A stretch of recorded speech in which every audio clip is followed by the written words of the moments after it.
Hi மகளே, நம்ம சேனலுக்கு என்ன பார்க்க போகிறோம் பார்த்தீங்கன்னா, ஒரு முழு கெண்டை மீன். அதை நம்ம முழுசாக பொரிச்சு சாப்பிட போகிறோம். வாங்க எப்படி பொரிக்குன்னு சொல்லிட்டு பார்ப்போம். நீங்கள் பாருங்கள், இந்த அளவுக்கு நம்ம கோடு போட்டுக்கிட்டோம். இந்த அளவுக்கு கோடு போட்டால் உங்களுக்கு மசாலா நல்லா சேர்ந்து வரும். பொடி, மல்லிப்பொடி, இது வீட்டு மசாலா.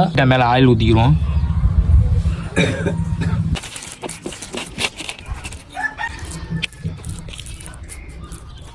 நம்ம இந்த அளவுக்கு மசாலா நல்லாவே தடைய முடிச்சு பாருங்க. கேப்பு கூட நல்லா மசாலா வந்துருச்சு.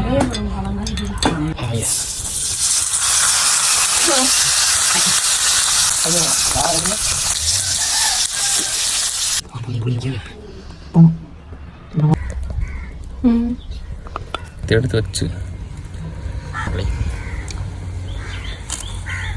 ஆவி பறக்குது. செம்ம டேஸ்ட் இல்லையா? இது மாதிரி நீங்கள் கிடச்சுன்னா ஜிலேபி கண்டையில் அப்படி பொரிச்சு சாப்பிட்டு பாருங்க. சரியான டேஸ்ட் ஆகும். இது மாதிரி யாரெல்லாம் சாப்பிட்டுக்கிட்டு மறக்காமல் கமெண்ட்ஸில் கமெண்ட் பண்ணுங்கள். அடுத்த வீடியோ பார்க்கலாம். பாய்.